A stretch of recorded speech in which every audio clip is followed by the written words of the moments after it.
y el vocal de jubilados, Jesús, me ha pedido que presente a nuestro invitado de hoy, que es Juan Francisco Lorenzo, por mi condición de psiquiatra y como introductor al tema del que va a hablar, ¿no? Pero su trayectoria profesional ha sido como internista durante muchos años, tanto en el Hospital General Yagüe como en el Lubu después, y su trayectoria ha sido sobre todo en medicina interna, donde ha sido jefe de servicio, también se ha encargado del SIDA y de los trastornos de la dependencia, asistiendo en Cruz Roja, era en Cruz Roja, ¿no? Donde estuviste, en Proyecto Hombre, eso es, en Proyecto Hombre.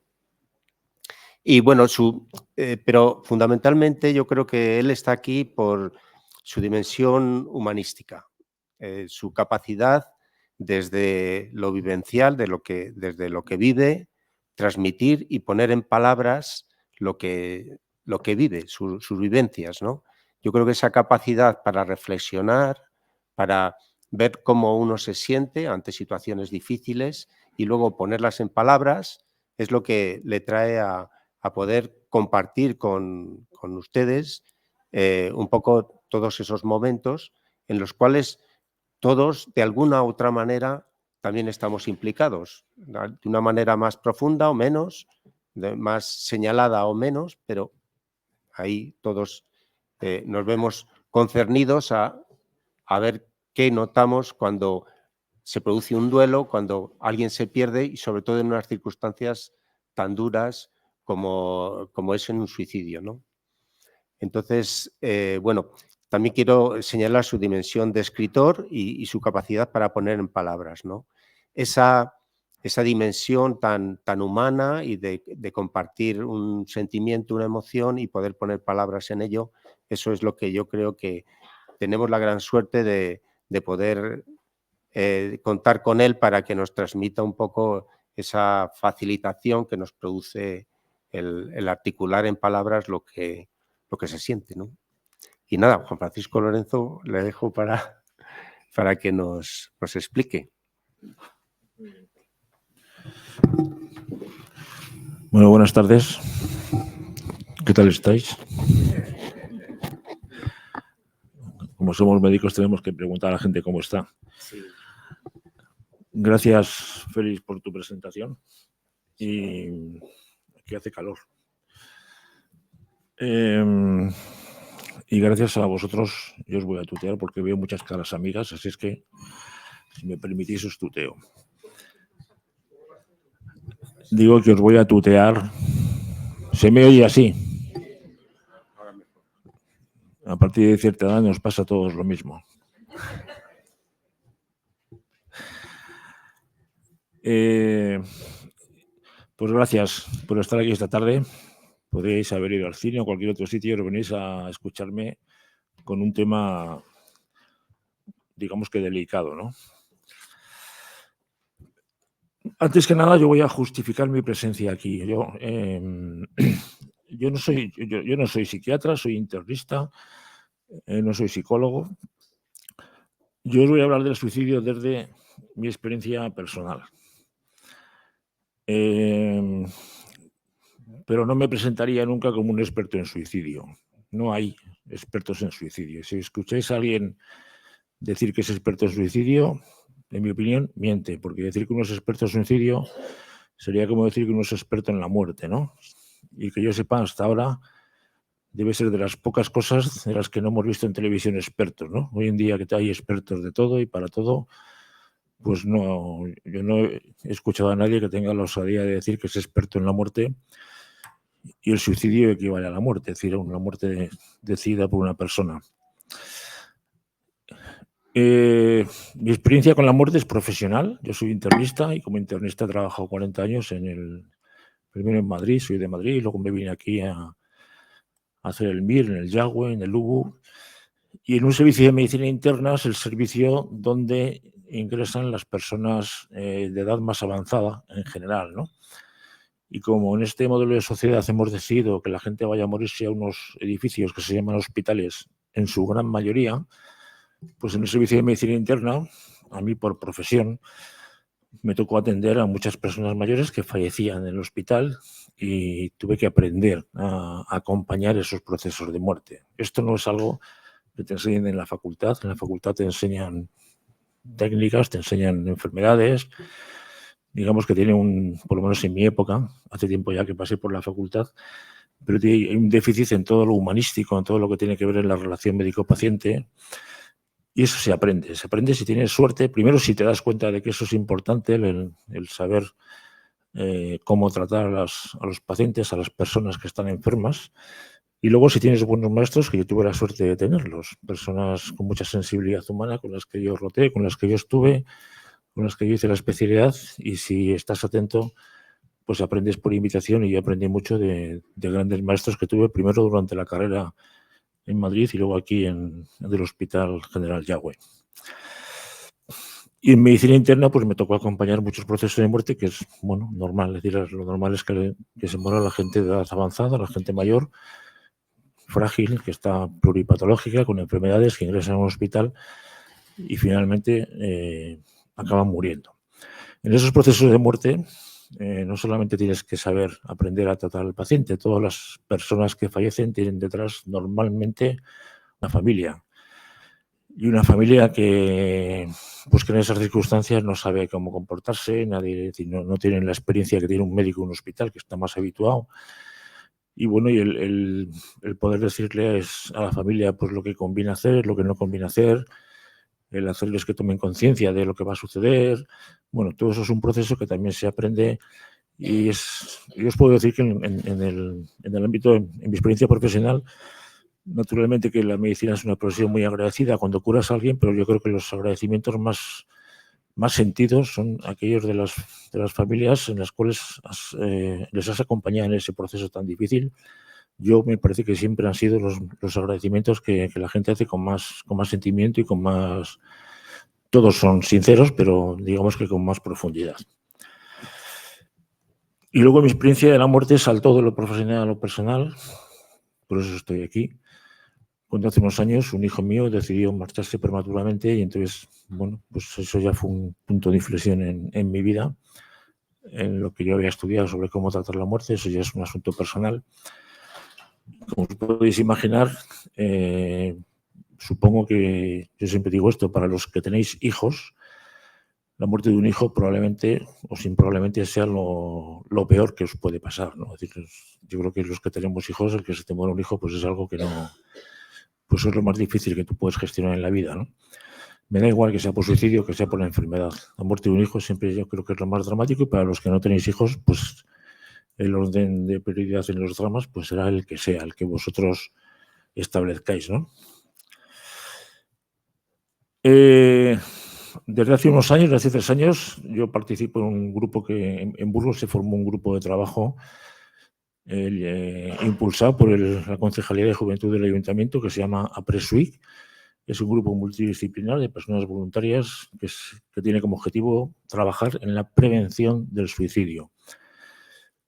Como digo, somos todos voluntarios. A mí me llamaron para pertenecer al grupo. Hay enfermeras, hay periodistas, hay personas del mundo de la educación.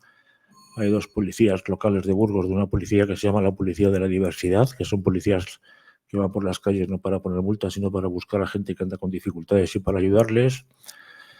Hay una trabajadora social, están las 2 personas del ayuntamiento, y no sé si me dejo a alguien. Bueno, ese grupo lleva funcionando 3 años y se nos ha solicitado, es decir, damos charlas, es decir, la prevención se hace, pero luego en ningún caso nosotros pretendemos sustituir al sistema sanitario. Es decir, la labor que hacen los psicólogos y los psiquiatras, su tarea profesional es la que es, y esa es decir, que no competimos en absoluto, es decir, que no hacemos tratamientos directos a nadie, sino que se da formación en la prevención del suicidio. Y hace ya unos cuantos años también, después de que falleciera mi hijo, ahora os lo contaré, yo puse en marcha junto a otras 2 personas lo que se llama un grupo de supervivientes de suicidio, que en el universo del suicidio se llama así a los familiares de personas que se han suicidado. Se ha quedado en llamar supervivientes, yo lo desconocía, y luego os hablaré un poco más de esto. Una pregunta que nos podemos hacer es decir, ¿por qué se suicidan las personas, no? Parece que es un poco antinatural, ¿no? Es decir, que Pues mirar, los motivos son muy diferentes, es decir, los motivos son... No penséis que todo el que se suicida es un enfermo mental, que está en un tratamiento en un servicio de psiquiatría. Bueno, hay personas que tienen enfermedades mentales, pero hay muchas personas que se suicidan que no han estado nunca en el psicólogo, ni tienen un tratamiento psiquiátrico, ni han dado muestras. Es decir, que los primeros sorprendidos en muchas ocasiones de que eso suceda son la propia familia. ¿Y quién va a estar más cerca de una persona que toma esta decisión que su familia, ¿no? Es decir, esto lo digo por la experiencia en el grupo nuestro, donde en nuestro grupo hay varias personas que han perdido hijos, pero personas que han perdido al marido, a la mujer, a los padres, a los hermanos, a todo tipo de... Y es decir, que el motivo por el que se suicidan las personas es muy distinto, es diferente, pero hay un denominador común para todas las personas que deciden acabar con su vida, y es que esas personas están viviendo un proceso de sufrimiento insoportable para ellos. Algo les hace sufrir, lo que sea, porque a cada uno nos hacen sufrir cosas diferentes, pero tienen un sufrimiento que están gestionando, que no consiguen solucionar, que no consiguen arreglar, que no consiguen solventar. Generalmente lo viven en soledad, sin compartirlo con nadie. Y ese sufrimiento se llega a hacer tan insoportable que la única forma que encuentran de solucionarlo es desapareciendo. Es decir, el sufrimiento es algo que está en la base de toda decisión que las personas toman a la hora de quitarse la vida. Y como digo, los motivos de sufrimiento son variables. Es decir, que yo conozco el caso de una persona que se suicidó porque se había muerto su mascota.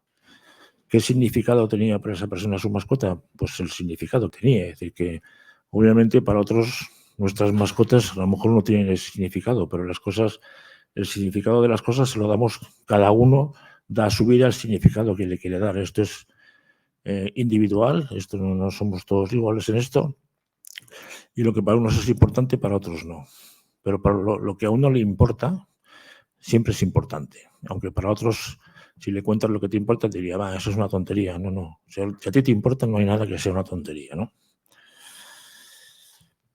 ¿Por qué hablamos del suicidio? Mirad, el suicidio durante mucho tiempo ha estado en la clandestinidad, no se hablaba de ello. Se decía que si se hablaba del suicidio podía tener un efecto llamada, entendiendo como efecto llamada que la persona, si se daban noticias relacionadas con esto, podías dar ideas a otras personas para que hicieran lo mismo. Esto es falso. No hay efecto llamada. En las cosas importantes que nos pasan en la vida tenemos que hablar. Hablar es la clave para solucionar muchos conflictos. Desde luego, si queremos acercarnos al suicidio, si queremos conocerlo mejor, si queremos saber qué nos pasa a las personas para tomar la decisión de quitarnos la vida, y esto es algo que ha sucedido a lo largo de toda la historia de la humanidad, lo que tenemos que hacer es acercarnos al problema, ver qué está pasando, intentar comprenderlo, intentar saber dónde están las raíces, dónde está el origen, con la finalidad más importante de todas, que no es ni más ni menos que la prevención, que evitar que se suiciden las personas. Y no sé si lo sabéis, pero os doy el dato que en España cada año mueren más personas por suicidio que por accidentes de tráfico.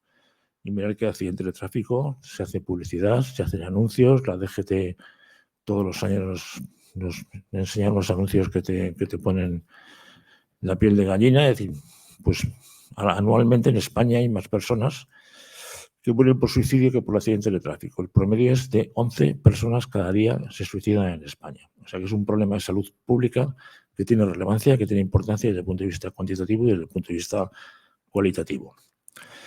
Tenemos que hablar. Vivimos en una sociedad donde hay mucho ruido y donde hablamos poco. Yo cuando cuento estas cosas siempre recuerdo en el hospital, cuando me tocaba acompañar en algún proceso terminal, alguna persona que se iba a morir, en el hospital era frecuente que se diera lo que llamábamos la conspiración del silencio. Cuando tú le decías a alguien, cuando hacías un diagnóstico de una persona que tenía una enfermedad terminal, que tenía un cáncer y que tenía una enfermedad que no, aunque no fuera un cáncer, que iba a acabar con su vida, y informabas a la familia, porque el paciente te había autorizado a informar a la familia, porque la información hay que dársela solo al paciente y a quien el paciente autorice. había muchas familias que decían, ay, por favor, doctor, no le diga la verdad, no le diga lo que le pasa, no. Bueno, yo les explicaba que un médico nunca puede mentir a un paciente y hay muchas formas de decir la verdad. Es decir, que la verdad, yo también aprendí que la verdad no se puede escupir a la cara, ¿no? Es decir, cuando una persona tiene una enfermedad grave, pues hay que informar a esa persona, hay que decirle lo que le pasa y hay que tener la suficiente habilidad como para descubrir hasta dónde quiere saber la persona. Es decir, que no todo el mundo, cuando llega la muerte, no todos la afrontamos igual. Hay personas, normalmente yo siempre digo que la gente se muere como vive, es decir, la gente que reconoce la realidad, cuando llega a ese punto puede también reconocerla. Pero hay personas que la forma de soportar una noticia o la posibilidad de que se puedan morir y que haya aparecido esa posibilidad en el horizonte cercano, pues no pueden soportarlo. Entonces yo en la práctica de la medicina yo creo que hay que descubrir cuál es la dosis de verdad soportable que tiene el paciente y eso se descubre hablando con el paciente, ¿no?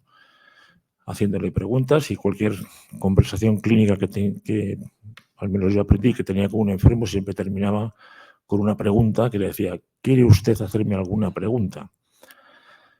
Y había gente que preguntaba y había gente que no. Y nadie pregunta lo que no quiere saber. Si hay algo que no se quiere saber, no se pregunta. Y si la persona no pregunta, no hay que decírselo, porque no puede con esa verdad. Así que eso hay que descubrirlo. Pero la conspiración del silencio pasaba entre las familias, sucedía a veces, no digo yo que siempre, pero esto es un ejemplo de lo importante y de lo malo que es no comunicarse.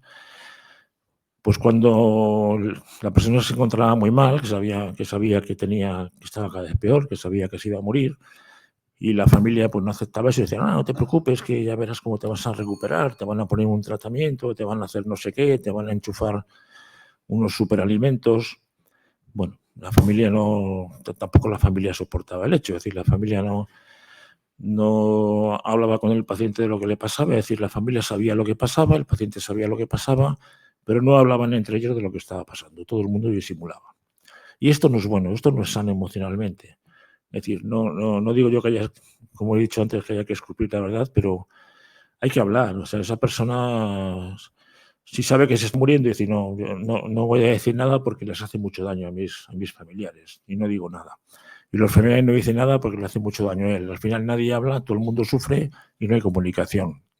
Y eso es lo más sanador en esas circunstancias. Es un grave error el no meterse en el charco con prudencia, con compasión, descubriendo qué es lo que quiere saber, vuelvo a decirlo, es decir, que se puede descubrir hasta dónde una persona quiere saber, pero desde el punto de vista emocional es mucho más sano que nos alineemos con la realidad a que la neguemos. En el suicidio y en cualquier circunstancia de nuestra vida. Es decir, que reconozcamos la realidad, que aceptemos que la realidad es esa y que actuemos alineándonos con la realidad, no negándola, disimulando, porque no podemos con el tema, ¿no? Porque no podemos. Pues si no podemos, igual nos tenemos que retirar, ¿no? Pero no decir medias verdades.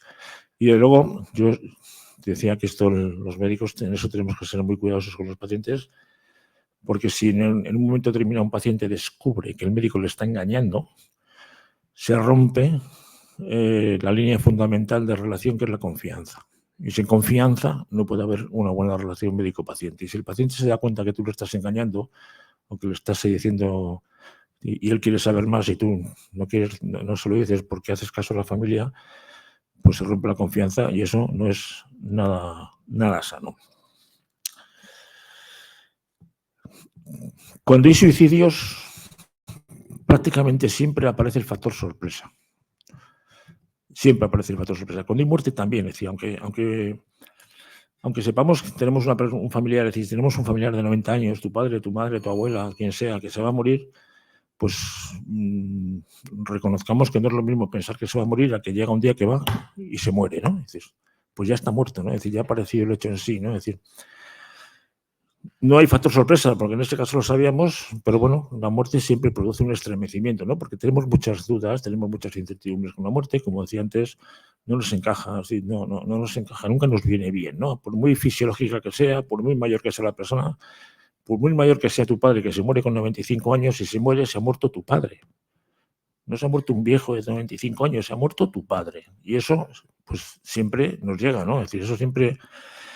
Y en el caso del suicidio, todas esas personas que os digo yo, que yo conozco por el contacto que tengo con otras personas, bueno, pues personas que nunca habían manifestado que se fueron a suicidar, que no estaban en tratamiento, que no iban al psicólogo ni al psiquiatra.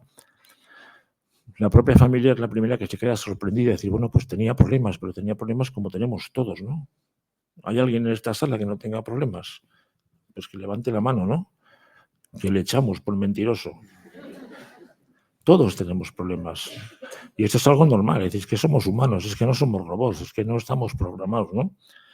Pues siempre hay un factor sorpresa. El factor sorpresa, mira, yo recuerdo hace poco, este año, a principio de año, hubo un caso de una persona que trabajaba en la enseñanza, profesor que se suicidó, y el impacto que hubo alrededor de todos sus compañeros de trabajo, es decir, nadie daba crédito, porque esa persona nunca había manifestado nada, y muchas personas, cuando se suicidan, a lo mejor se suicidan por la tarde y por la mañana está hablando con sus compañeros de trabajo, con su mujer o con su marido o con su hijo, le han dicho lo que iban a hacer por la tarde, voy a ir a la piscina, voy a sacar al niño a pasear, voy a comprarme no sé qué, voy a hacer, tiene un plan de vida y a las 8 de la tarde está muerto. Se ha quitado la vida, ¿no? Y entonces dices, no entiendo, no podemos entender. Mi explicación para eso, si es que algo nos podemos explicar, es decir, yo creo que todos tenemos como dos personas, dos yoes que actúan. Por una parte está nuestra imagen exterior, la versión que presentamos ante los demás, que siempre intentamos que sea la mejor versión posible, es decir, todos cuando estamos en sociedad, cuando estamos en presencia de otras personas, intentamos dar nuestra mejor versión, ¿no? Es decir, yo cuando me preparaba para venir aquí, pues digo, bueno, a ver qué camisa me pongo, cómo me visto, cómo aparezco, y vosotros también, es decir, que todos ante los demás, en el trabajo, en las relaciones sociales, y, bueno, tenemos una versión que es la que los demás, la que queremos que conozcan los demás. Pero luego hay un yo profundo, el otro día un amigo mío lo llamaba la bodega, y en la bodega es donde está pues ese yo profundo nuestro, en el que tenemos nuestras luchas, donde están nuestros éxitos, donde están nuestras frustraciones, nuestros anhelos, nuestros fracasos, nuestro yo esencial, nuestro ser, diría algún filósofo, y ahí es donde se fraguan las batallas, donde se fraguan esas situaciones de sufrimiento que no se verbalizan, que no se cuentan, que no se hablan y que pueden acabar haciendo que las personas tomen la peor de las decisiones para acabar con su sufrimiento, la mejor para ellos según su manera de entenderlo, pero la peor para los que se quedan, porque una persona que se suicida obviamente acaba con su sufrimiento, pero ese sufrimiento se traslada a todos los demás, a los familiares de esa persona, que ya el resto de su vida van a vivir con ese sufrimiento de esa pérdida dramática, ¿no? Bien, ¿qué le sucede a una persona cuando se suicida un familiar? Y aquí ya voy a entrar un poco en mi historia, os voy a contar cosas que ahora soy capaz de contar, he tardado muchos años en poder verbalizar esto.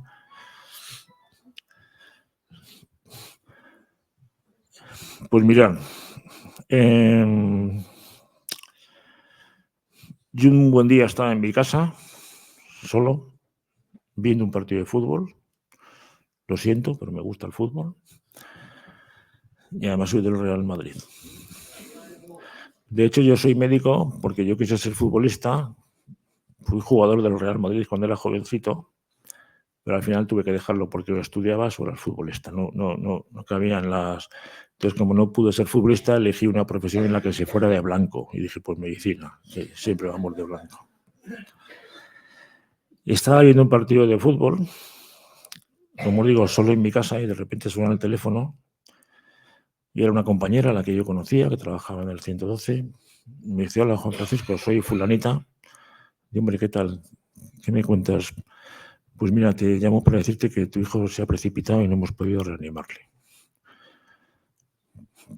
Poneros en esa situación y podéis imaginaros cómo me quedé yo, ¿no? No tienes palabras, tienes emociones y la emoción que tienes es que tú te quieres morir, ¿no?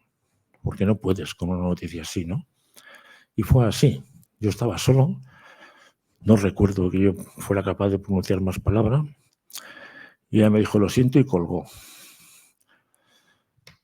Este es un ejemplo ya de algo pedagógico para los sanitarios, es decir, y es cómo se dan las malas noticias. Una noticia de estas características no se puede dar así, no se puede dar por teléfono. Una mala noticia, me voy un poco más atrás, no algo tan dramático como esto, una mala noticia en el hospital, a una persona tú no le puedes decir en un pasillo que su padre tiene un cáncer y que se va a morir. Las malas noticias hay que aprender a darlas. Y si te van a dar una mala noticia, te tienen que pasar a un despacho, te tienen que sentar y te tienen que decir lo que hay, porque a lo mejor tú te desmayas, ¿no? Es decir, es que hay cosas que no se pueden decir en los pasillos y esto es una asignatura pendiente, vuelvo a decir. Todo lo humanístico en las facultades de medicina, es decir, esto se aprende después. El que toma conciencia de que no lo sabe y el que toma conciencia de lo importante que es esto. Pues así recibí yo esa noticia como os estoy contando. Y en ese momento yo me quise morir, ¿no? Es decir, en ese momento en la vida no dices, bueno, no, pues te desesperas, gritas, das puñetazos, lloras, bueno, os lo podéis imaginar, ¿no? ¿Y qué sucede después de un hecho de estas características? Pues mira, a mí lo que me sucedió es que tuve en esos días una auténtica avalancha de solidaridad, de cariño, de amor, de todo, desde todos los sitios, de compañeros, por supuesto de la familia, de amigos, de conocidos, pues todo el mundo quiere estar contigo, quiere ayudarte. Y lo que ayuda en esas circunstancias, os lo digo para cuando vayáis a un tanatorio, lo que ayuda no es decir, voy a ver qué frase extraordinaria se me va a ocurrir para que este hombre que está sufriendo tanto por la muerte de su hijo, de su padre, de su madre, esté mejor. Mirad, no hay nada que te puedan decir que te consuele de un hecho de esas características. Nada, absolutamente nada. Y menos no se os ocurra aquello de decir que el tiempo lo cura todo o que la vida sigue. Claro que sigue, pero es otra vida distinta. O que tienes que pasar página. A mí alguno con muy buena intención me dijo, sí, te quise dar un puñetazo, ¿no? Es decir, mira, en la vida, esto de pasar página, tenemos una serie de mantras, una serie de frases hechas que parece que estamos diciendo algo, en el fondo nos estamos escondiendo. No hay nada que decir. Lo que cura, lo que ayuda en las circunstancias difíciles a otras personas es la presencia, estar presentes, estar ahí. Llegar donde está la persona, darle un abrazo, decirle que le quieres y estar ahí. No decirle nada, porque no hay nada que le pueda consolar, no seamos torpes en esas circunstancias. Pues yo tuve una avalancha, bueno, tampoco te enteras de mucho porque estás en estado de shock, pero bueno, recuerdo a tanta gente, muchísima gente a mi alrededor y tanta gente abrazándote, y se agradece, naturalmente que se agradece. Vivir eso en soledad es terrible, ¿no? Es decir, pero vivirlo acompañado de tanta gente que te quiere y que te lo dice y que te lo demuestra y que está ahí, pues es algo que te cura, que te ayuda. No te cura, pero te ayuda a sobrevivir en esos momentos tan difíciles. Pero así como hay una avalancha los primeros días, también digo que a los pocos días todo eso desaparece. Porque es normal que luego la gente, cada uno se dedique a su vida, ¿no? Se marchan y tú te quedas, todo el mundo desaparece, todo el mundo vuelve a su vida normal y tú te quedas con tu otra vida, ¿no? Con esa vida que empieza a partir de ese momento. Te quedas con tu dolor. Y normalmente yo, salvo algunos compañeros del hospital y algún amigo, lógicamente en la familia, a partir del minuto cero luego ya nadie te pregunta cómo estás, ¿no?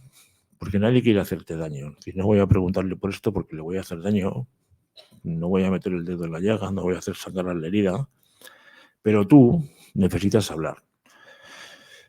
Si vosotros vais mañana al médico y os dicen que tenéis un cáncer, por ejemplo, ¿Qué necesitáis? Necesitáis hablar, necesitáis contárselo a alguien, ¿no? ¿A quién? Pues a quien os pueda ayudar, a quien vosotros elijáis, seguramente a algún familiar, a tu padre, a tu madre, a tu hermano, a tu novia, a tu marido, a tu mujer, pero necesitas contar lo que te pasa. Es decir, cuando tienes algo dentro que de repente la vida se te viene abajo, y la vida en estas circunstancias se te viene abajo, te conviertes en un superviviente porque no quieres vivir, porque no quieres comer, porque te quieres morir, ¿no?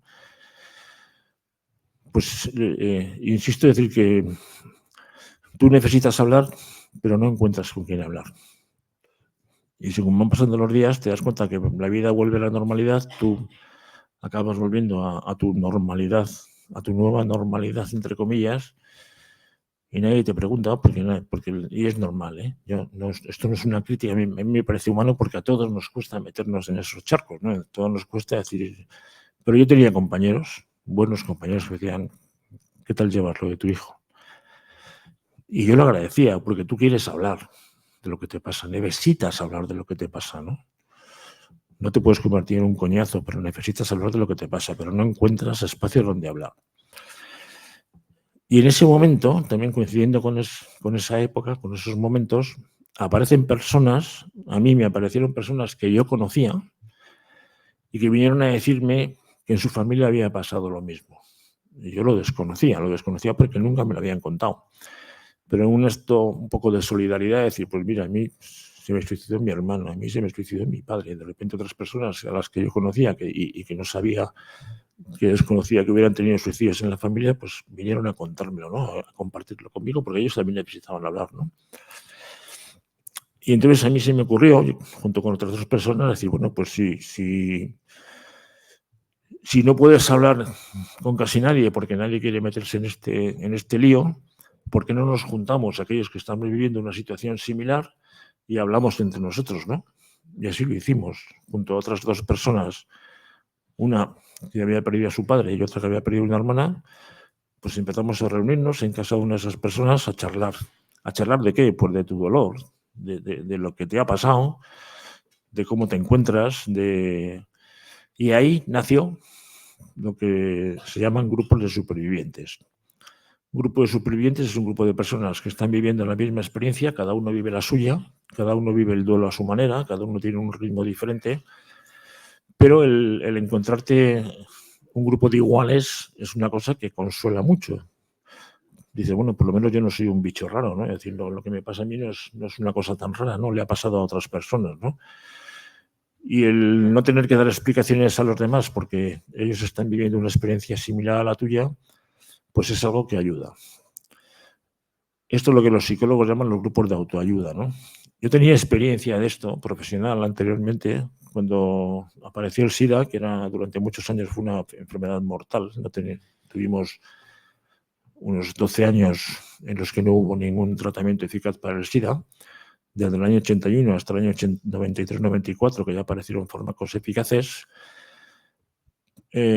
Cuando diagnosticabas a alguien de SIDA, pues eso era casi diagnosticarle de una enfermedad que sabía él que probablemente iba a ser mortal y en poco tiempo, ¿no? Y entonces, a través del Comité Ciudadano Anti-SIDA, creamos una cosa, que hicimos un programa que se llama la consulta de pares. Lo llamábamos la consulta de pares. ¿Qué era la consulta de pares? Pues era que cuando yo le decía a un paciente que le habían hecho el análisis, que tenía el VIH, que tenía SIDA, por mucha empatía que tú tengas con el enfermo, por muy buena relación que tengas, por mucha confianza que llegues a generar en esa consulta, al final en una consulta médica cada uno tiene su rol. El médico tiene el rol de médico y el paciente tiene el rol de paciente. No es igual que el que te vayas, es decir, yo les decíamos, al lado de mi consulta había otra consulta que estaba ocupada por una persona que tenía SIDA y le explicábamos, decir, mira, si quieres hablar con alguien que ha pasado por lo que tú estás pasando, ahí enfrente tienes una persona que puede hablar contigo. Y eso funcionó muy bien. ¿Por qué? Porque era una consulta, era de igual a igual. Era una relación de autoayuda de una persona que había pasado por circunstancias iguales y él podía hablar de una forma diferente que la conversación que tenía con el médico. Pues así nació.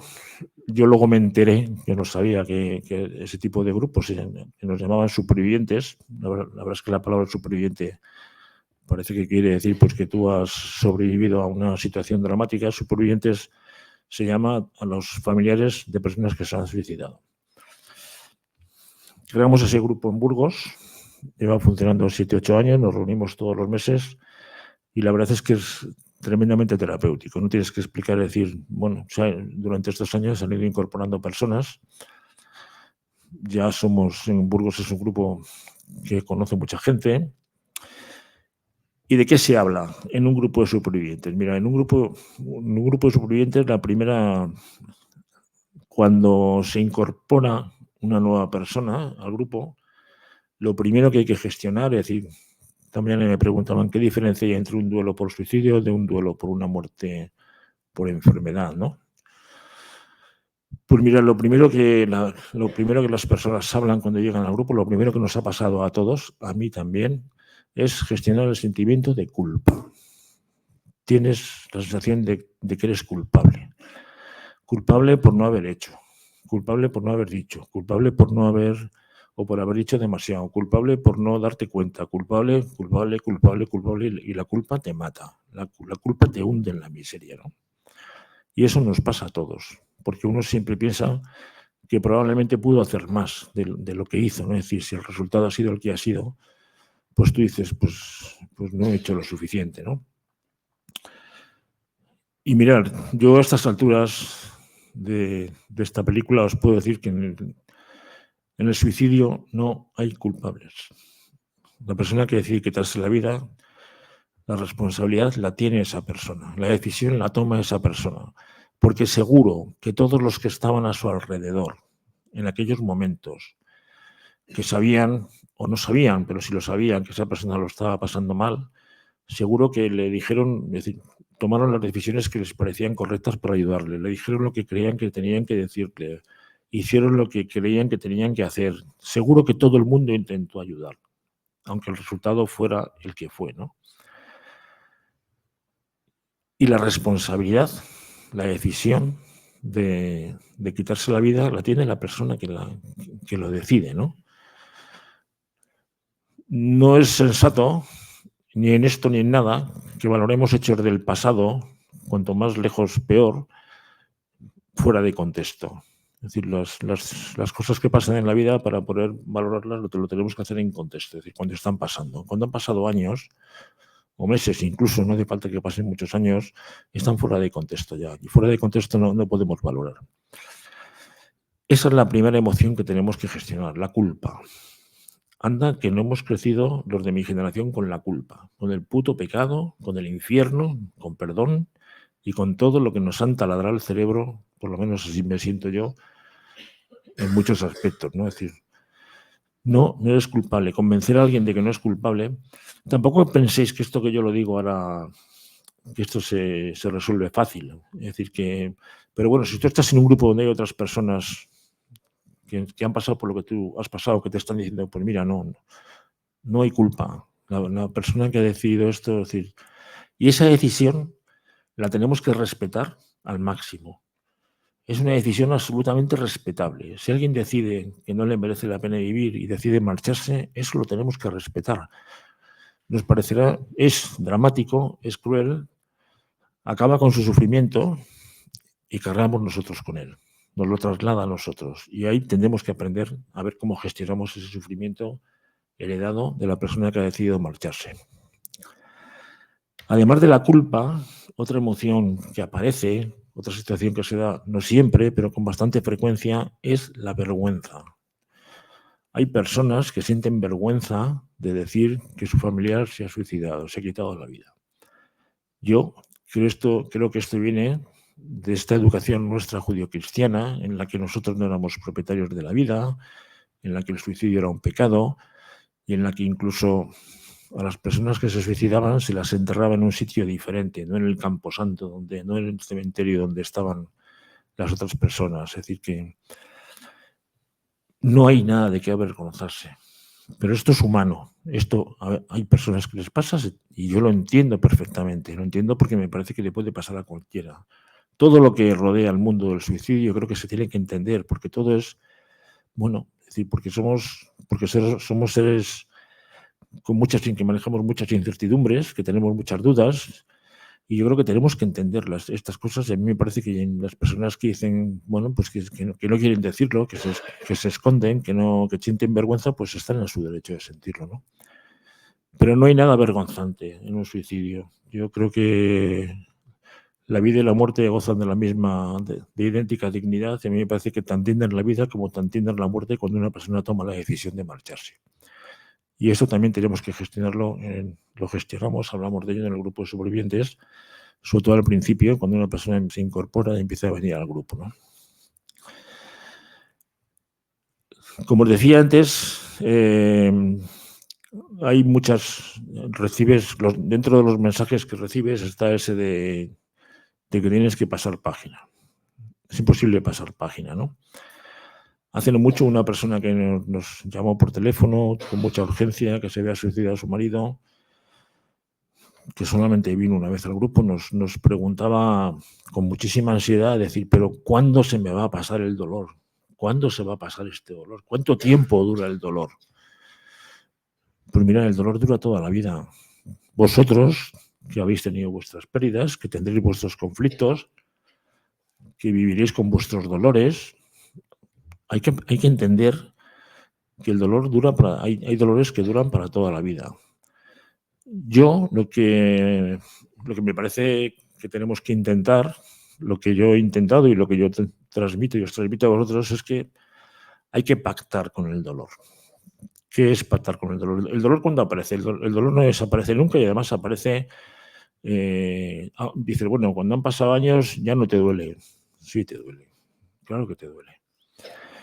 Y aparece caprichosamente, porque pudiera parecer que dice, bueno, pues aparecerá en la fecha del cumpleaños, o ahora que llega la Navidad, y en la Navidad, aparte de las luces que ponemos por todas partes, aparecen muchos fantasmas también de todos los que no están, ¿no?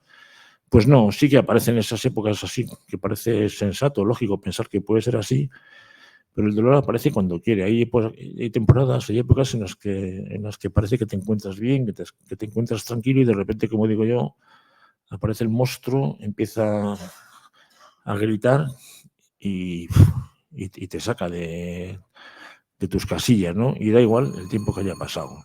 No hay un tiempo, es decir, el dolor no va a desaparecer nunca. Tenemos que aprender a convivir con el dolor. Esto probablemente va un poco en contra de este modelo de sociedad en la que hay mucho happy flower que te dicen, a mí cuando digo decir, tienes derecho a ser feliz. Y yo digo, ¿y dónde coño está escrito eso del derecho, no? Tenemos otros derechos, ¿no? Yo creo que tenemos muchos derechos a vivir dignamente, derechos a una vivienda digna, derechos a un trabajo, derechos a un salario, pero el derecho a ser feliz, de esto de la felicidad, han salido cantidad de expertos en las redes sociales que hablan continuamente de la felicidad, que tenemos que ser felices. Alguien tendría que decirles con mucha sencillez, dice, mira, perdona, esto de la vida es como los antiguos discos de vinilo. Mi amigo Santiago, que está ahí, que es un experto en música, tiene muchos discos de vinilo. Tienen cara A y cara B, ¿os acordáis, no? En la cara A estaban las canciones más importantes y en la cara B era el relleno, pero había dos caras. Pues la vida tiene cara A y cara B, y aparecen las dos. Dicen, no, tienes que estar siempre en la cara. Esto es mentira, es decir, esto es imposible. Esto no puede ser, ¿no?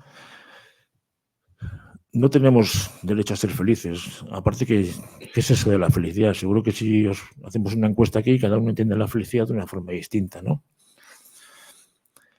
¿Y qué hacer con el dolor? ¿Qué hacer con nuestros dolores? Pues el dolor no se puede evitar. No tenemos el dolor emocional, el dolor de una pérdida que nos va a acompañar el resto de nuestra vida. Cuando yo digo que hay que pactar con él, lo que quiero decir es que tú puedes tener un dolor, pero lo que puedes hacer es que el dolor no te tenga a ti, no convertirte en tu dolor, no ser un dolor, ir dando el coñazo continuamente a todo el mundo porque al final te vas a quedar solo. No tienes que ser tu dolor, es decir, el dolor, tú puedes tener un dolor, pero que el dolor no te posea, ¿no?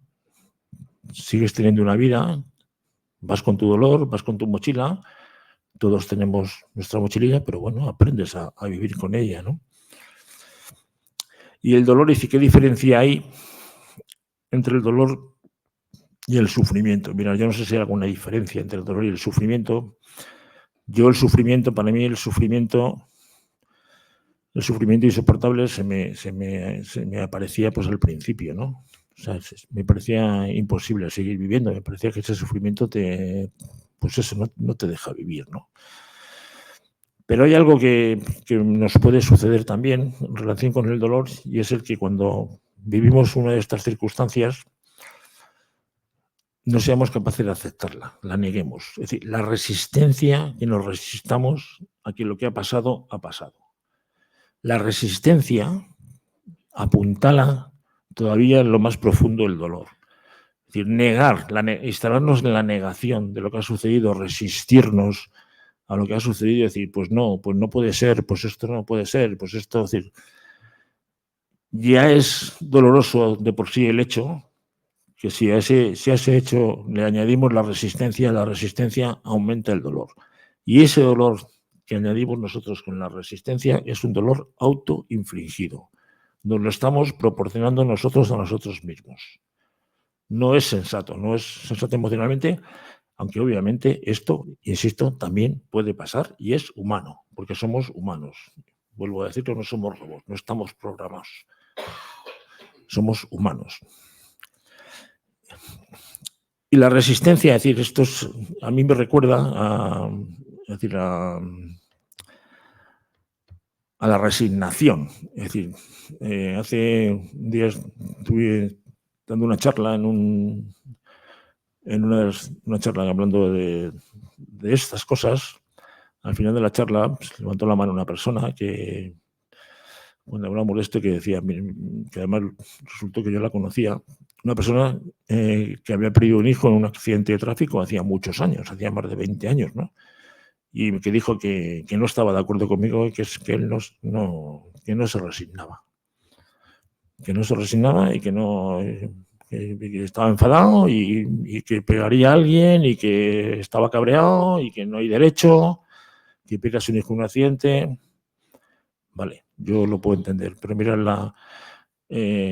la resignación es un acto de sumisión forzada, ¿no? Y en un acto de sumisión forzada ninguno nos encontramos cómodos, ¿no? No te puedes encontrar cómodo. La clave de todo esto, en mi opinión, es alcanzar la aceptación. Bueno, antes de esto, dejadme que os diga dos palabras, porque también en el asunto del suicidio una cuestión que se plantea en el grupo de supervivientes es qué hacer con los niños, ¿no? ¿Qué les decimos a los niños? Porque en todas las familias, o muchas familias, hay niños, ¿no? Hay nietos, hay hijos, hay sobrinos. Pues mirad, con los niños hay que hablar.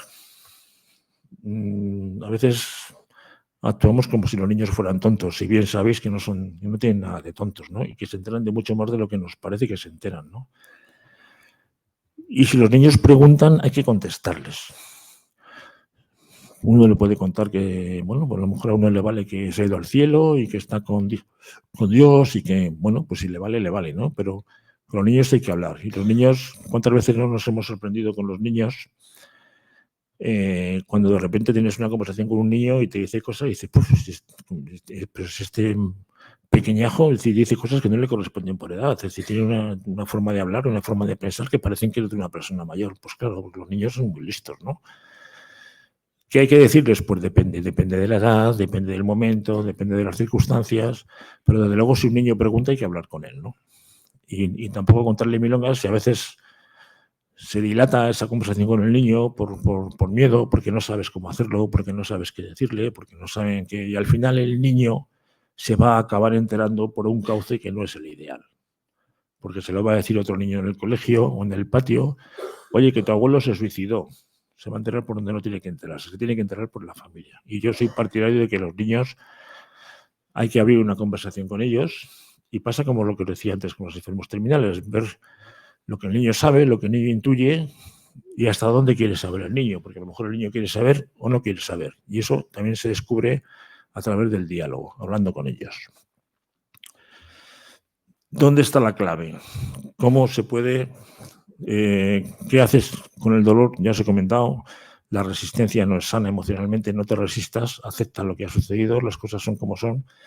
¿Pero qué es la aceptación? Yo defino la aceptación en las fases del duelo, que hay unas fases clásicas que se describen en los libros de medicina, que no tiene por qué todo el mundo pasar por esas fases. La aceptación es la última fase, ¿no? Cuando llegas a un grado avanzado de gestión del duelo. Aceptar, yo lo definiría como estar presente en tu propia experiencia. No huyas de tu experiencia, no niegues tu experiencia, no mires para otro lado. Estate presente, ¿no? Dices que me duele, bueno, pues que te duela. Para el dolor emocional no tenemos antídotos, ¿no? La ciencia para el dolor físico ha descubierto hace muchos años muchos antídotos. Si tienes un dolor físico leve, hay analgésicos leves. Si tienes un dolor físico muy grande, hay analgésicos muy potentes. Aquí hay anestesistas que nos lo podrían decir. Nadie debería morirse con dolor físico en un hospital. Eso es un mal tratamiento. La ciencia inventa analgésicos para el dolor físico, pero no tenemos analgésicos, no tenemos antídotos para el dolor emocional. No hay un antidolor emocional que podamos comprar en algún sitio, que nos podamos inventar para luchar contra eso. ¿Qué hay que hacer con el dolor emocional, ese dolor que aparece cuando, de forma caprichosa, cuando le parece? Pues hay que dejarlo sentir. Hay que dejarlo que, bueno, pues me duele. Y ese dolor aparece, hay que dejarlo estar. No te puedes resistir contra él porque la resistencia lo apuntala. La resistencia lo empeora, el dolor. Hay que dejarlo sentir y poco a poco se irá diluyendo hasta que vaya desapareciendo. ¿Os acordáis de aquel anuncio de la aspirina que decía, te tomas una aspirina y el dolor de cabeza desaparece? Pues esto es igual. El dolor emocional, si tú lo dejas sentir, si no te quedas atascado en él, si no te conviertes en ese dolor, si no te identificas con ese dolor, sino que es una emoción que va contigo, al final acabará desapareciendo, se irá atenuando y acabará desapareciendo. Aceptar lo que es, alinearnos con la realidad siempre es más sano emocionalmente que negarla, que resistirnos a ella, que huir, decir, me encuentro mal, me voy a hacer el Camino de Santiago. Y dice, pues vale, pero te llevas el dolor contigo, ¿eh? No te creas que se queda en Burgos el Camino de Santiago. Va con nosotros, ¿no? Es decir, a todas partes. Y esto también es normal, es decir, que uno a veces tiene que distraerse y hacer un viaje y desaparecer, ¿no? De algún escenario. Esto se puede entender. Y queda la aceptación. Pues mirad, si con el paso de los años, si tú llegas, porque esto es un proceso de años, esto no se hace así en unos meses. El estar presente en tu experiencia, el aceptar tu experiencia, te permite algo que es muy importante, y es que tú puedes pensar en la persona que se ha ido, en la persona que se ha suicidado, sintiendo no solamente dolor, porque al principio, durante mucho tiempo, el dolor es en blanco y negro, es oscuro, es negro, pero puede llegar un momento cuando tú llegas a aceptar que lo que ha sucedido, y cuando llegas a estar presente ahí, que ese dolor se tiña de amor, que cuando piensas en tu persona querida, pues sientes dolor, pero sientes dolor con amor. Y eso hace más fácil el gestionar esa emoción. Sobre todo porque lo que necesitas es encontrar la paz. Todos necesitamos encontrar la paz. Y la paz no se encuentra resistiéndote, la paz no se encuentra negando las circunstancias, la paz se encuentra aceptando lo que ha sucedido y hay estrategias para esto. Del grupo de supervivientes nuestro, hay personas que hacen un álbum de fotos con la persona que se ha marchado, hay personas que escriben anécdotas o leen un diario que hicieron juntos con esa persona anteriormente. Es decir, tienes que aprender a relacionarte con esa persona, con los buenos recuerdos que tienes de esa persona, que seguro que tienes muchos buenos recuerdos, y cuando la recuerdes, además del dolor que eso te despierta, te va a despertar amor. Y ya el color ya empieza a no ser negro. Y puedes encontrar la paz, que es lo que necesitas, el poder vivir con paz en esas circunstancias tan dramáticas y tan difíciles. De esas cosas hablamos en los grupos de supervivientes, de esas cosas nos reunimos mensualmente y de esas cosas hablamos. Y yo, como fruto de mi experiencia y de las experiencias aprendidas de las personas que participan en ese grupo, hace unos meses edité esto, que es yo lo he llamado hoja de ruta para la gestión del duelo por suicidio, que es como se titula esta charla, Bueno, estas cosas que yo os he contado de palabras están aquí escritas. Para si alguien las quiere, es decir, he traído unas cuantas, no tengo para todos, pero si alguien quiere hacerse con esta guía no se vende, yo no la he hecho con ningún interés crematístico, esto no tiene precio, tiene valor, pero no tiene precio. Si alguien la quiere, en la Concejalía de Juventud del Ayuntamiento, que está en la calle San Juan, donde estaban los antiguos juzgados, seguro que sabéis, donde hay un centro cívico ahora. Allí en la segunda planta está la Concejalía de Juventud, y allí tienen ejemplares. Si vais allí y pedís la guía del suicidio y el Otto Lorenzo, os la dan, las que necesitéis. Y en esta guía van expresadas pues, muchas de las cosas que yo os he contado. Yo creo que un grupo de supervivientes, a mí me parece, es decir, cada vez que tenemos reunión, pues se nos remueven los higadillos. No os voy a decir que vamos allí al cine, ¿no? Es decir, que hablamos de lo que hablamos. También nos reímos, no penséis que son reuniones tristes. Bueno, hablamos cada uno, es decir, no hay un guión, no somos una asociación, no levantamos acta, vamos a charlar con otras personas que están viviendo lo mismo que tú estás viviendo y todos aprendemos de todos. Es decir, que tú solo no puedes, pero si te apoyas en otras personas y otras personas se apoyan en ti, entre todos el asunto se hace más fácil y se puede sobrellevar, digamos que con mayor tranquilidad, con mayor sosiego y sobre todo con mayor paz, que como os digo es algo que necesitamos todos cuando tenemos pérdidas, cuando tenemos conflictos. Y en este mundo que es tan poco pacífico, donde no hay más que ruido y parece que hay mucho odio y malas noticias y, bueno, también este mundo también tiene cara. A pesar de que vivamos tragedias, también tenemos muchas cosas buenas. Y nada más. Esto es un poco lo que yo os quería contar y gracias por vuestra atención.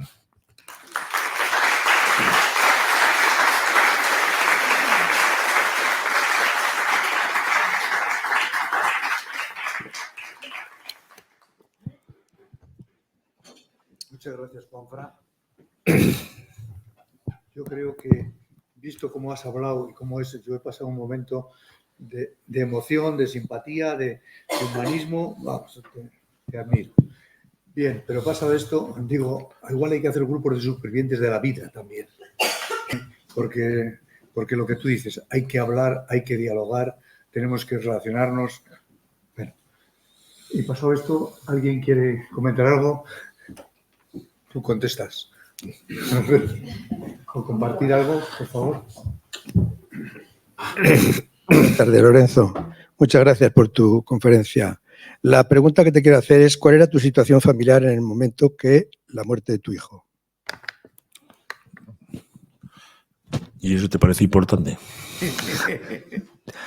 Bueno, yo me divorcié hace muchos años y vivía solo. Yo tengo 4 hijos, mis hijos vivían con su madre y yo vivía solo.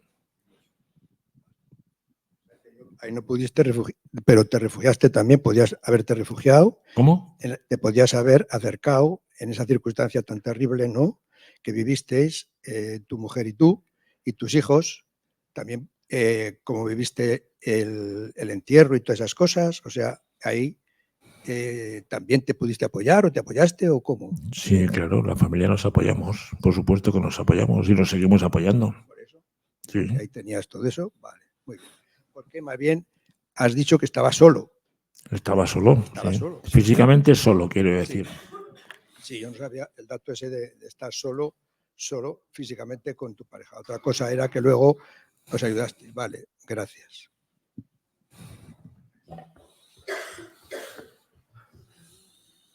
¿Alguien quiere comentar algo? Hola. Yo quería a ver si podías comentar algo de una circunstancia que ahora, digamos que está de moda y que a mí me parece bastante terrible. Por ejemplo, lo que hablabas de la culpa, yo creo que tiene que ser terrorífica, que son pues, las niñas de 14 años que se suicidan por el acoso escolar. Yo esto antes no sé si existía, desde luego no lo conocíamos o no se vivía con ello y ahora parece que cada vez hay más. Y vamos, si puedes comentar algo. Bueno, probablemente ahora se habla más. El acoso escolar yo creo que ha existido siempre había gente fuerte, gente débil, y siempre había alguien al que le caían las bofetadas, ¿no? El bullying es un grave problema. Y es bueno que hablemos de esto ahora. Es decir, igual que es bueno que antes no se hablaba del suicidio y ahora hablamos de esto, ¿no? Es decir, yo no creo que haya más suicidios ahora que antes, sino que ahora hablamos y antes no se hablaba, ¿no? Entonces parece, de lo que no se habla parece que no existe, ¿no? Pues sí, seguro que existe. Ha existido durante toda la historia de la humanidad. Y yo creo que el bullying también. Yo creo que el acoso escolar ha existido siempre. Es decir, que siempre en una clase siempre hay chavales que son más débiles. Nosotros en el grupo este que se ha comentado de Apresui, el año pasado, cada año hacemos unas jornadas dedicadas a algo en especial y lo dedicamos al bullying, ¿no? Y hicimos un corto, unas entrevistas con chavales de los colegios y hablamos mucho del bullying, y los que más saben de bullying, ¿sabes quién son? Los chavales. Lo saben todo. Lo saben todo. Es decir, que dicen, no, nosotros los maestros, no, pregúntales a ellos. Es que a veces creemos que los críos, ellos saben lo que pasa, saben por qué pasa, saben lo que... Entonces, si quieres solucionarlo, habla con los chavales, ¿no? Que son los que lo saben. ¿Que la gente se suicida por esto? Sí, es verdad. Se habla mucho del suicidio en adolescentes. Es verdad que hay suicidio en adolescentes, pero en los grupos de edad hay más suicidios en gente madura que en gente adolescente. Más en hombres que en mujeres, aunque hay más intentos en mujeres que en hombres, pero lo ejecutan más los hombres que las mujeres. Pero hay más suicidios cuantitativamente hablando entre los 35 o 50 años que en la edad adolescente. En la edad adolescente probablemente esté relacionado mucho con la impulsividad, ¿no? Con un impulso. Ahí puede ser más algo. Es decir, cuando dices, ¿qué puedo hacer yo si veo a una persona, cuando hablamos de prevención, ¿no? Es decir, cómo prevenir en el bullying de los colegios, ¿no? Mira, el suicidio es muy importante, una cosa que es muy simple, que es ganar tiempo. Ganar tiempo. Os pongo una anécdota, un ejemplo. Un amigo mío psiquiatra, hablando un día con él de esto, y me dice, mira, a mí me llegó un día a la consulta un chico joven, me dijo, hola, yo no le conocía, me dijo, buenas, vengo a decirle que me voy a suicidar. Dice, y yo le dije, ¿y tienes prisa? ¿Podemos tener 2 o 3 sesiones? Dice, las tuvimos y no se suicidó. Una cosa muy simple, ¿no? Hay que ganar tiempo, es decir, primero hay que hablar. Si tú realmente quieres ayudar a alguien, cuando vamos a los institutos, a los colegios, suelen ir otros, a mí se me da mejor, de 50 por arriba se me da mejor el público.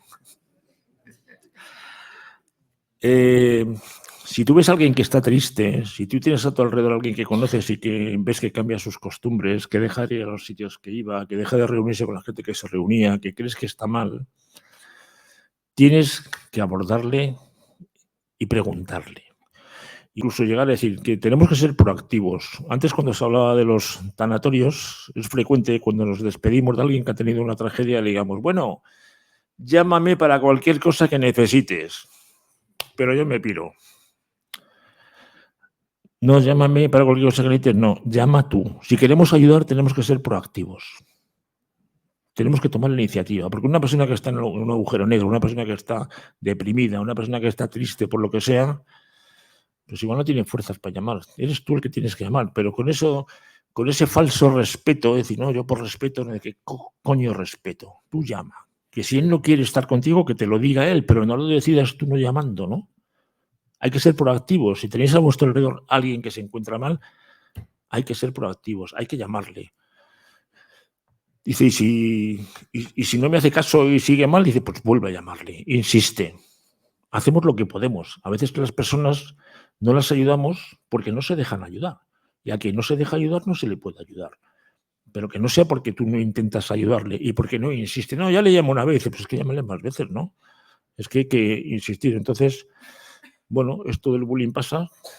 Yo no sé si el sistema educativo que está como está preparado para afrontar estas situaciones como debe ser. Me imagino que dependerá de sitios, de centros, de institutos, de qué profesores hay en el colegio, de si hay alguien que está comprometido con el tema. Es decir, que al final las cosas salen adelante porque siempre hay alguien que es el que da el paso adelante, ¿no? No porque el sistema funcione, que los sistemas funcionan como funcionan, ¿no? Pero sí, yo creo que ese es un tema del que afortunadamente se habla. De vez en cuando salen noticias como la que ha salido de la chiquita esta de Sevilla y dices, joder, ¿dónde estamos? ¿No? Es decir, ¿para qué pasa esto? ¿No? Pero yo creo que es bueno que se hable de ello, que se despierten conciencias, que se hable de lo que sucede, que no ocultemos, que no metamos las cosas en un cajón y que no las ocultemos y que no las llamemos por un nombre distinto de lo que son, ¿no? O sea, que a mí me parece que es bueno que hablemos de esto. No sé si te he contestado, Santiago, pero ya ves cómo me enrollo. La pregunta puede parecer que tiene trampa, pero y sé que tampoco hay una respuesta mágica, ¿no? Pero por poner un caso, en un centro de escucha o en el teléfono de la esperanza o alguien que te viene con este problema, ¿cómo se podría orientar la conversación? Pues mira, yo te puedo decir las cosas que no tiene. Con una persona que te llama por teléfono, un teléfono de escucha,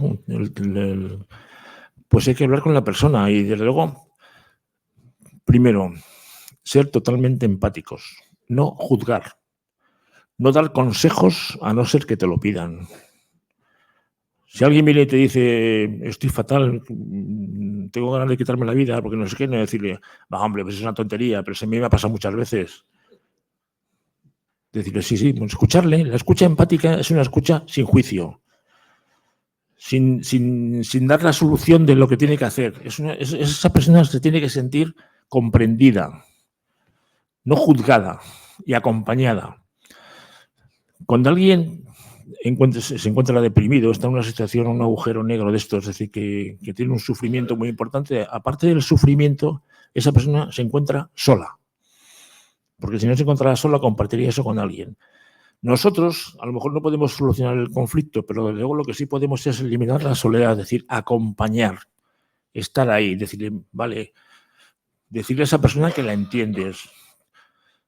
Que tú en tus circunstancias, el domingo pasado, en el Diario Vasco salieron 2 páginas hablando de ese tipo de cosas. Si quieres, me das tu teléfono y te las mando.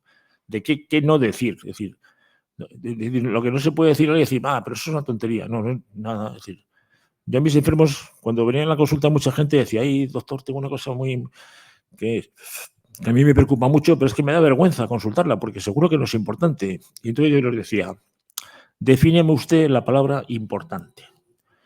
Claro, se quedaban descolocados y no sabían qué decir. Yo decía, mire usted, importante es lo que importa. Si a usted eso le importa, es importante. Por lo tanto, cuéntemelo porque es importante. Entonces sí que hay, ¿qué es lo que no se debe decir? ¿Qué tipo de preguntas tienes que hacer? Tienen que ser siempre preguntas abiertas.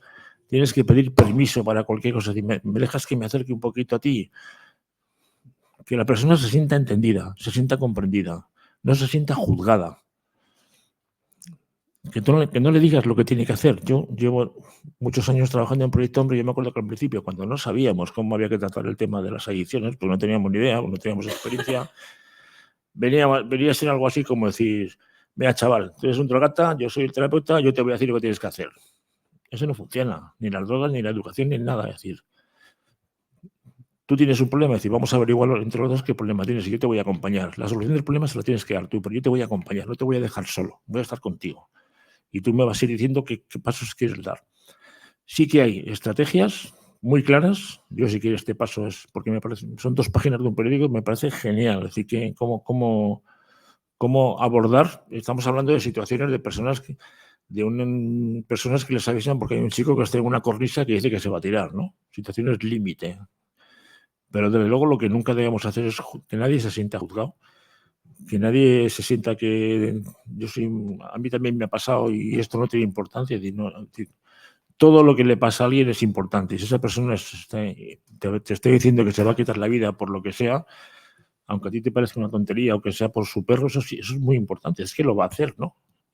Aunque a ti te parezca decir, es que a veces nos gusta que la gente piense como nosotros, ¿no? La humanidad es muy diversa y cada uno tiene su biografía, tiene su historia, tiene sus emociones, tiene su trayectoria, tiene su cultura, tiene sus conocimientos y todo se puede comprender, ¿no? O sea que sí, que hay estrategias para saber preguntar, sobre todo sin juzgar. Y lo de no juzgar me parece que es bueno en todas las actitudes de la vida, porque vamos por la vida juzgando. Y cuando nos ponemos en actitud de juzgar es porque ya hemos condenado, ya hemos emitido la sentencia cuando juzgamos a alguien. Es mejor ser observar, porque cuando las personas hacen algo, siempre es por algo, aunque tú no lo entiendas. Bueno, mi pregunta es un poco por un tema personal, porque hace un mes tuvimos la pérdida de mi tío. Y bueno,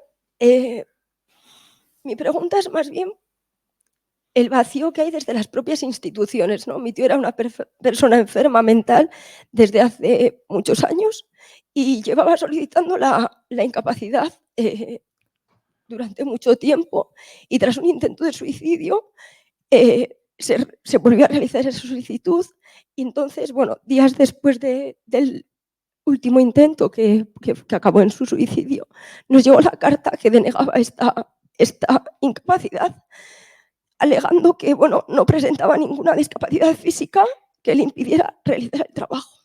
Entonces... Perdona, pero no te he entendido. Si te puedes calmar un poquito. Lo siento, es que... Pero bueno, tranquila, llora... No, es que tampoco sé si te estoy sabiendo transmitir la pregunta. Mi tío falleció hace un mes, se suicidó, y durante muchos años hemos estado solicitando la incapacidad, ya que para él ir al trabajo era algo muy duro. Entonces, tras un intento de suicidio, volvemos a realizar esa solicitud y bueno, finalmente, tras otro intento, su propio suicidio, días más tarde nos llegó la respuesta de esta institución, ¿no?, que alegaba pues, que la incapacidad no la aceptaban, ya que no tenía ningún problema físico que le impidiera realizar el trabajo. No sé si ahora me he explicado mejor. ¿Cuál es la pregunta? La pregunta es que, ¿cuál es el problema que hay con las propias instituciones, ¿no? Porque eso al final lo valoran personas, médicos o personas que están ahí para eso, para poder... Psiquiatras, bueno, y personas especializadas en eso. Bueno, no sé las incapacidades, hasta donde yo sé, que tampoco sé demasiado, hay tribunales que son los que valoran las incapacidades, ¿no? Es decir, que las administraciones no funcionan bien no es un descubrimiento. A veces funcionan bien y a veces no. De todas maneras, te quiero decir algo tú. ¿Él tenía algún trastorno mental? Sí. Vale.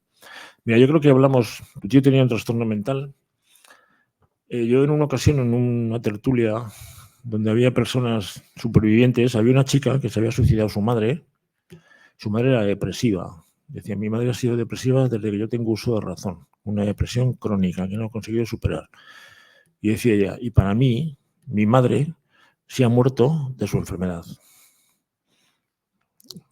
Igual que una persona tiene un cáncer y se muere de su enfermedad, si tú tienes una enfermedad mental, te puedes morir de tu enfermedad.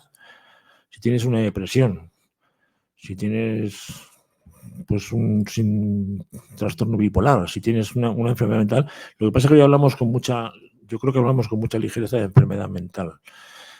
Decimos que la sociedad tenemos un problema de salud mental. No, porque si tenemos un problema muy extendido de salud mental es que todos somos enfermos mentales. Y no es cierto que todos seamos enfermos mentales. Tenemos un problema de salud emocional, de manejo de las emociones, que no sabemos manejarlas. Primero porque no nos ha educado a manejarlas, porque no nos han enseñado a manejarlas, pero no es un problema de salud mental. ¿Por qué las instituciones no le dieron la... Bueno, tampoco puedes saber si le hubieran dado la incapacidad y no se hubiera suicidado. O sea que esto nunca se puede saber, ¿no? Pero si él tenía una enfermedad mental, a lo mejor te puede ayudar, pero se dice, bueno, pues ha muerto de su enfermedad, ¿no? Su enfermedad le ha llevado a tomar una decisión, ¿no? Que ha sido esta, ¿no? ¿Es culpa de la institución? Yo no me atrevería a decir eso, o sea, no lo sé, no lo puedo saber, nadie lo puede saber, ¿no? Te lamentas de que a lo mejor dices, bueno, pues sí, y sí, este es el y sí de siempre, ¿no? Es decir, cuando yo te hablo de la culpa, todos los que entramos en este mundo decimos, ¿y si hubiera hecho? ¿Y si no hubiera hecho? ¿Y si le hubieran dado la invalidez? ¿Y si? No lo sabemos. No tenemos respuesta para esas preguntas. Y si queremos respuestas inteligentes, nos tenemos que hacer buenas preguntas. Las preguntas cerradas que no tienen respuesta, lo que hacen es puntalar el sufrimiento. Te cambio un poco el guión y me voy a la medicina. Cuando a alguien le diagnostican un cáncer, la pregunta, esto yo lo he vivido muchas veces, alguien tiene un cáncer, entonces hay muchas personas que dicen, ¿y por qué a mí? ¿Y por qué yo? ¿Y por qué ahora? ¿Y por qué? ¿Y por qué? Y no hay ninguna respuesta para los porqués. Entonces, hacerte preguntas que no tienen respuesta y que te van a hacer sufrir no es sano emocionalmente. ¿Sabes cuál es la pregunta en medicina? ¿Para qué? ¿Para qué? Es una pregunta que yo creo que es inteligente, porque hay personas que tienen un cáncer y, bueno, pues a partir de ahí les cambia la vida, ¿no? Y les cambia la vida a veces a mejor, ¿no? E incluso se pueden curar del cáncer. ¿Para qué es? Es decir, el problema es que en esta sociedad vivimos en la inmediatez, queremos respuestas inmediatas para todo, sobre todo los jóvenes, quieren respuestas ya. Y la pregunta, ¿para qué?, se va respondiendo con el paso del tiempo. Cuando pasa el tiempo te das cuenta que las consecuencias que ha tenido aquello, que era una muy mala noticia, a lo mejor al cabo de unos años te das cuenta que ha tenido buenas consecuencias, ¿no? Las que sean, estoy hipotetizando, ¿no? Entonces, preguntarte qué hubiera pasado si las instituciones, bueno, yo no conozco cómo funcionan esos tribunales, sé que no me sé las incapacidades como son, pero si a lo mejor puedes pensar, porque esto hay personas que les ayuda a decir, pues si mi tío se murió de su enfermedad, ¿no?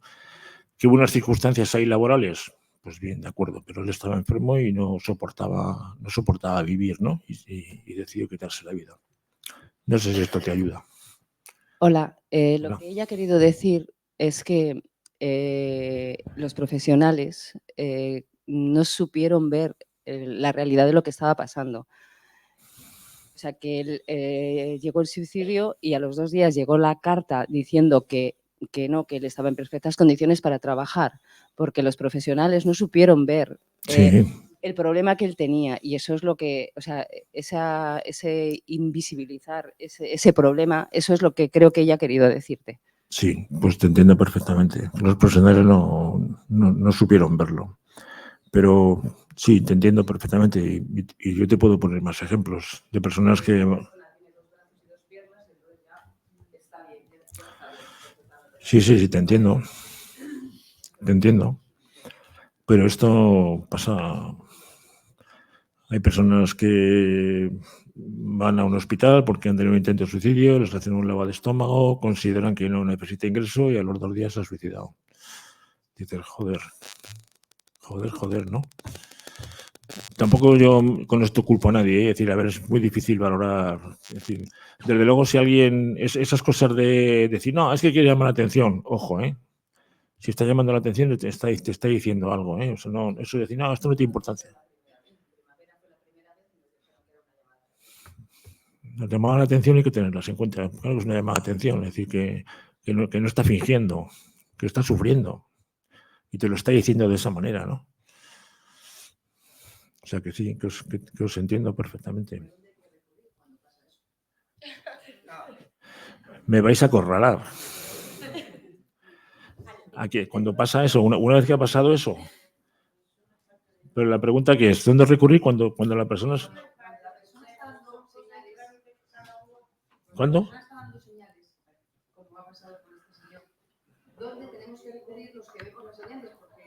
Pues insistir en los profesionales, que son los que tienen que tomar cartas en el asunto. Si te mandan a casa y decir, a ver, tenemos muchas fallas en el enfoque de la prevención del suicidio, hay muchas fallas. Os voy a contar una cosa muy reciente. El día 17 de noviembre se inauguró en un pueblecito al lado de Aranjuez una casa para personas que han intentado suicidarse, cosa que nunca ha existido. Yo dije, joder, ¿cómo no nos ha ocurrido esto antes, no? ¿Dónde poder acudir? Pues a una casa donde se junten personas que les está pasando lo mismo, lo del igual a igual, desde donde tú puedas contar, porque el sistema sanitario llega hasta donde llega. El sistema sanitario no es infalible, ¿no? Y tiene sus fallos, el propio sistema, y los médicos no siempre acertamos tampoco, ¿no? Entonces, ¿dónde tiene que acudir? Pues en ese caso tendría que volver a urgencias y volver a insistir y volver a, desde luego, no dejar solo a la persona, ¿no?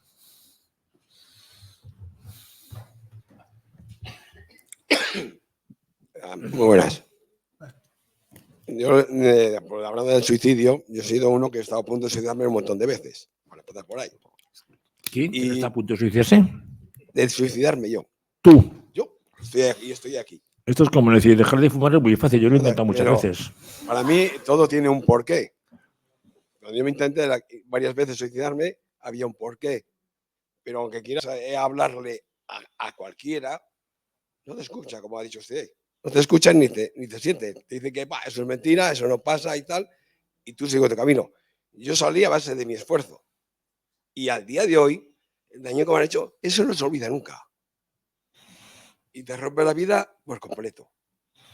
A mí, más investigando yo, me ha ayudado mucho en comprender lo que es la vida. ¿Para qué estamos aquí? ¿Y por qué nos vamos? ¿Y cómo lo has hecho eso? Bueno, he tenido suerte de que, a ver, Danos docencia. saber muy fácil lo que es el amor. Una palabra que se pronuncia mucho y nadie sabe cómo es. El amor tiene 4 pilares.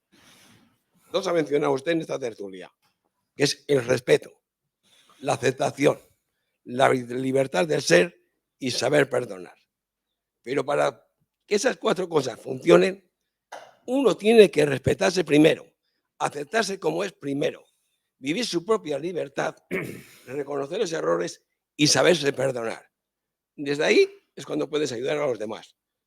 Y eso lleva, para mí, ha llevado un proceso bastante largo. Y, por ejemplo, ahora, ante la muerte, que se murió un hijo en mis brazos y hace 16 años que murió mi mujer, a mí cuando me dijeron que se iba a morir, yo ya lo sabía. Estas cosas. Pues bueno, no he vivido un duelo como vivido los demás. Y aún y todo así, he sido criticado, como diciendo que yo no sufría, no lloraba. Para mí la muerte hay que respetarla, hay que aceptarla y saber disfrutar de ella. Saber disfrutar de ella. Exactamente. Porque en realidad no estamos solos. Y de una forma, los que se van nos ayudan. Sabiendo cómo se funciona y cómo va, puedes llegar a ver la vida de otra manera. Y a mí, al día de hoy, mi mujer de que se fue, para mí me sigue ayudando. Y lo noto. Y eso me ha hecho seguir caminando. Si no, es posible que ya me hubiese tirado al mar. Así de claro. Ya. Porque mi primer intento de suicidio fue a los 8 años. Y hablar de esto, pues a veces cuesta, y que uno te diga que se va a suicidar, porque he tenido, por mi forma de ir en la trayectoria y lo que estudié luego, me han presentado casos de que uno que se quería suicidar, y para convencerlos que no lo hagan, como ha dicho usted, desde el respeto, desde la aceptación, hay que hablar. Pero para sacarlo tienes que dejar que él acepte que tú le vas a ayudar, para mí. Cuando él te diga que sí quieres ayudarle, entonces cuando es hablarle, pero no un día. A mí una chica, para que la saqué de ahí, me costó meses. Porque ellos, el primer día, aunque le hables lo que le hables, no son conscientes de lo que hablas. Tarda hasta llegar al problema real por el cual tomó esa decisión. No te lo cuenta de mismo, en el tiempo. Bueno, un poco, vale. En eso, mira, me he recordado una cosa, eso de disfrutar de la muerte, que me ha sonado un poco distópico. Pero hay un filósofo estoico, Epicuro, que decía una cosa que a mí me llamó la atención y me ayudó a decir, ¿no? Es decir, decía él que la muerte no existe. Dice, porque cuando tú estás vivo, la muerte no está. Y cuando ella aparece, tú ya te has ido. Con lo cual, nunca coincidimos con ella. Olvidé que la muerte no existe. Y tengo pruebas de ello. ¿Te apellidas Epicuro? Te lo mando. Vale. Bueno. ¿Un comentario más? Muy bien, pues nada. Muchísimas gracias. Hemos aprendido mucho.